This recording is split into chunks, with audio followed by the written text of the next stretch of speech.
Olá, muito boa noite a todos. Começa agora mais uma edição do programa A Verdade 2014. Eu sou Hamilton Nogueira e nosso tema para conversa, para debate hoje é o legado da Copa. Afinal, valeu a pena todos os investimentos? Será positivo ter sido cidade sede? Fique atento, o programa A Verdade está no ar.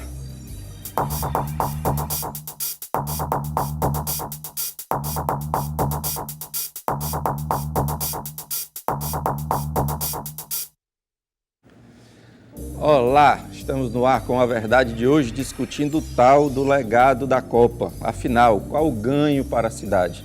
Você participa, claro, por meio do telefone 3486-1721 ou Twitter Hamilton Nog. Participa ao vivo nesta terça-feira, lembrando que às sextas e aos domingos, sempre a partir das 23 horas, você vai estar conferindo as nossas reprises. Além de você, que participa aí de casa, conosco hoje no estúdio estão Custódio Santos. O Custódio é arquiteto, urbanista e é presidente do IAB aqui no Ceará, o Instituto dos Arquitetos do Brasil. Conosco também Natanael Mota. Natanael é presidente da Federação de Bairros e Favelas de Fortaleza, além de ser diretor da Confederação Nacional das Associações de Moradores. É isso, Natanael? É isso mesmo. Muito boa noite, senhores. Prazer recebê-los aqui na TV. Agradeço em nome da TV vocês estarem aqui conosco para conversar sobre o legado da Copa. O tal do legado, né? Essa palavra que se incorporou ao nosso cotidiano Dia a dia. não existia. Natanael, comece aí explicando o que é a Federação de Bairros e Favelas de Fortaleza, há quanto tempo ela é constituída e o que é que ela quer. Ela luta por quê?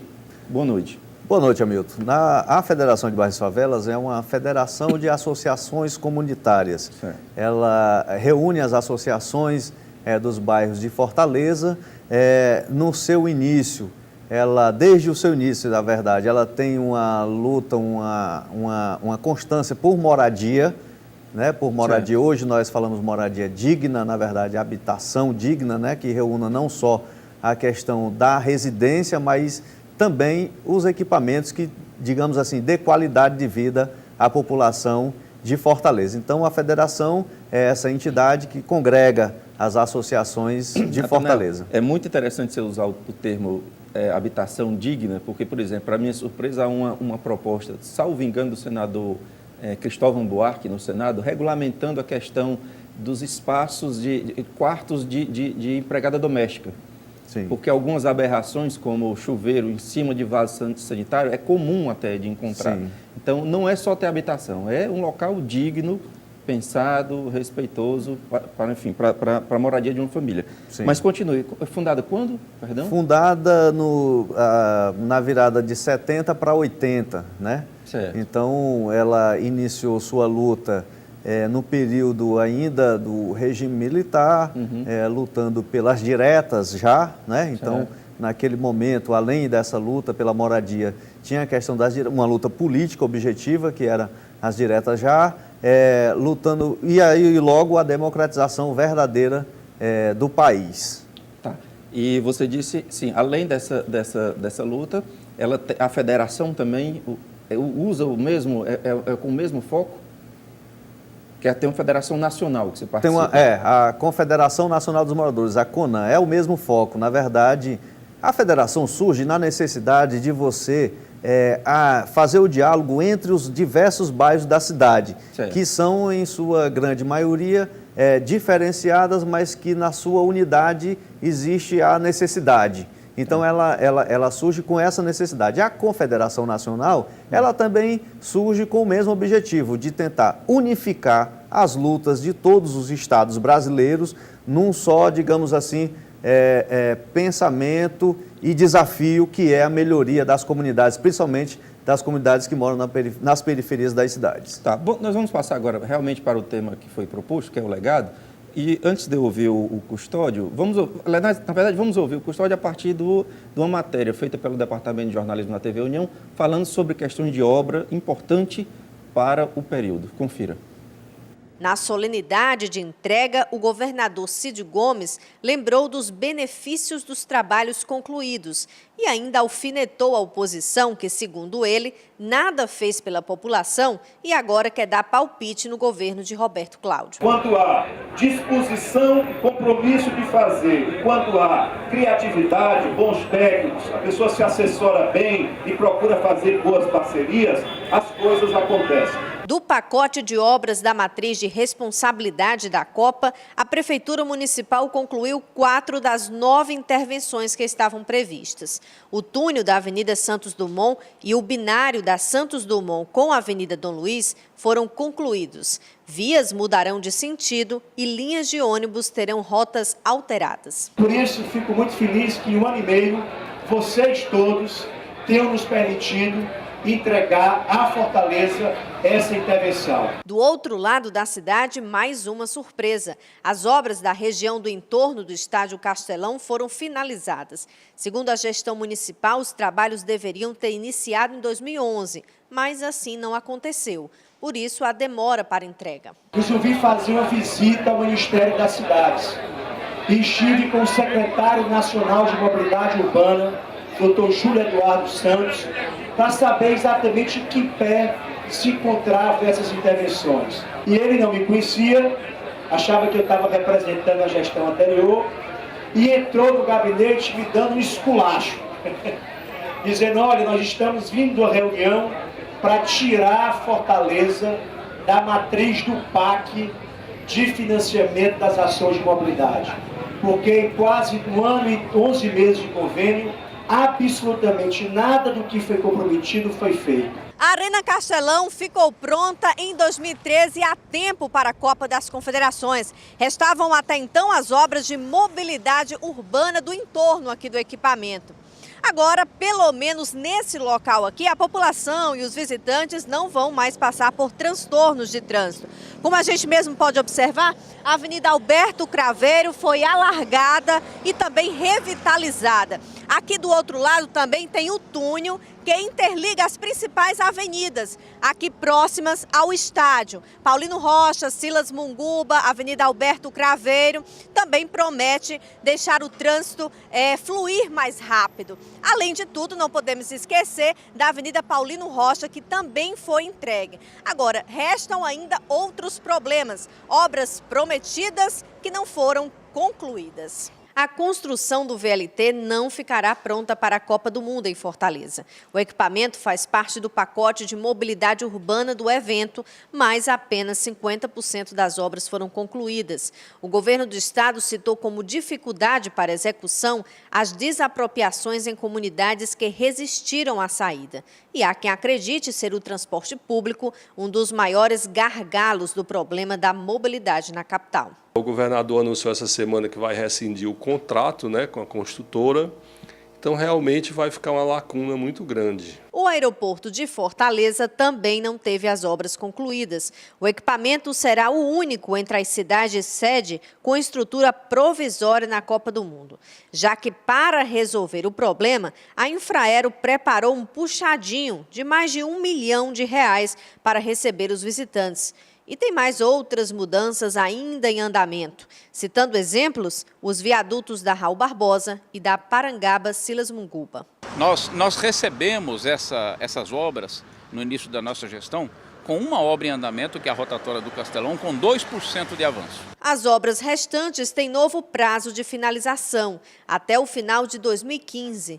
Pelas ruas da capital, as pessoas já demonstram uma confiança maior no futuro da mobilidade urbana da cidade, apesar de não faltar quem critique. Melhorou muito já.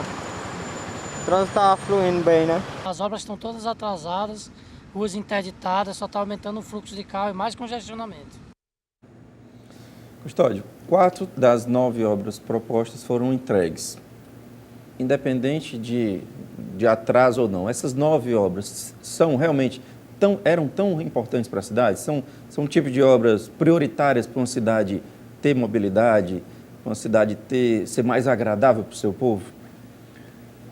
Hoje, um dos grandes problemas que nós enfrentamos nas cidades, nos grandes centros, é a questão da mobilidade urbana. Nós, construímos um país em cima do automóvel, né? Mas isso é um problema universal, das grandes cidades do mundo todo. Do mundo todo, né?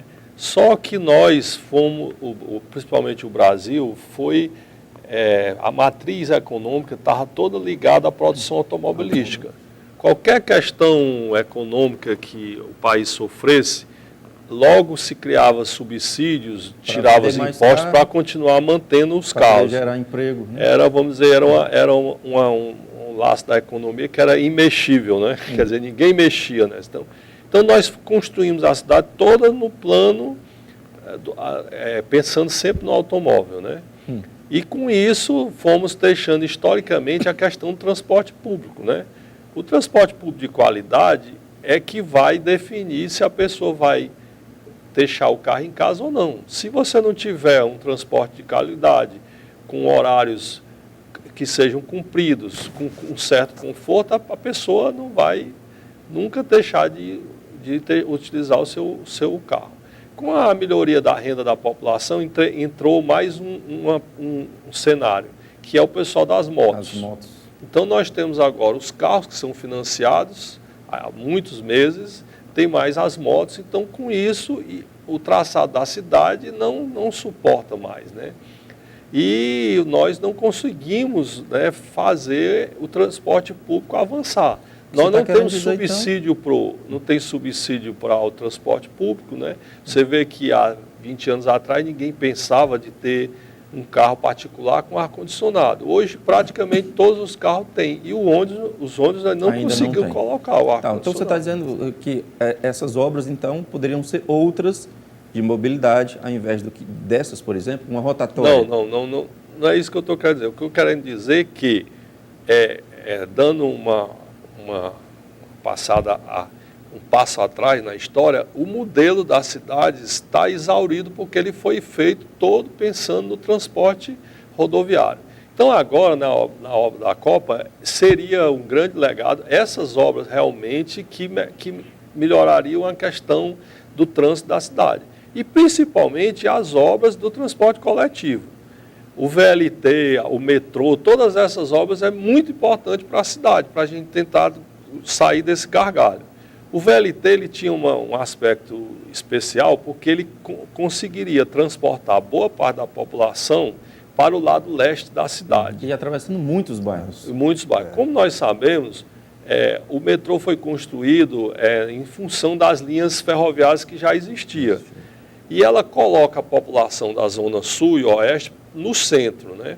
Esse modelo já era ultrapassado, né, para a cidade hoje. Porque o grande demandador é a zona leste, que é o que tem empregabilidade, serviços, comércio. Pode citar 2 bairros para a gente entender? Os bairros da Aldeota, né, a praia. Né? Então, as pessoas se dirigem para lá. É para lá que precisa. Então, o VLT teria essa grande contribuição para a cidade. A partir do ponto nodal, que é a Parangaba, né, a pessoa poderia vir no metrô, transferir para o VLT e conseguir chegar até o porto, passando pela beira-mar e tal. Então, esse empreendimento é de muita importância para a cidade.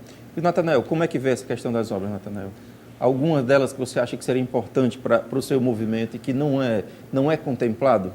Bom, se nós pensarmos do ponto de vista da mobilidade na cidade, ele, digamos assim, trata um pouco de onde acontece, digamos assim, o maior gargalo, que é nesse centro da cidade, que não é mais aquele centro antigo, mas é um grande centro da cidade, como o Custódio estava falando, naquela área leste da cidade, né? Então aquilo ali também já é o grande centro da cidade. Então, do ponto de vista da mobilidade urbana, de maneira geral, essas 9 obras, elas dariam, sim, digamos assim, uma certa vazão do ponto de vista da mobilidade. Agora, insuficiente para que necessita verdadeiramente a cidade. Porque, veja, quando eu falo que é importante para a grande questão da cidade, é quando eu enxergo ali um grande trânsito de automóveis. Mas, se eu for falar de mobilidade urbana para o trabalhador, que é quem, digamos assim, gera a riqueza deste país, então ele está muito aquém da necessidade. Porque nós estamos falando de vários modais quando se fala de mobilidade, sim, né? Mais do que... Sim. Tá, inclusive, ferroviário, seja VLT ou seja metrô. Veja que ele está concentrado ali, no máximo ele chega na Parangaba, né? Mas se nós formos falar dos grandes bairros da cidade, que ficam mais para o lado afastado desse grande centro que o Custódio falou. Nós conversamos no intervalo sobre Genibaú, por exemplo. Por exemplo, Genibaú, Conjunto Ceará, você pega aquele centro ali da cidade, a massa trabalhadora está ali. Aí você vai lá para o Bom Jardim, a massa trabalhadora está ali. Você vai para a Messejana, a massa trabalhadora está ali. E o que é que foi proposto, ao menos, e não foi proposto nada, no que se diz respeito à mobilidade urbana para transportar essa massa trabalhadora. E eu estou falando apenas do transporte, né? Porque, de fato, um bom planejamento, ele descentralizaria a questão econômica da cidade. Gerando empregos fora de uma desse zona grande centro. Senhores, eu peço licença, temos que fazer um breve intervalo. Você pode e deve participar, 3486-1721 ou Twitter Hamilton Nog, a gente volta já.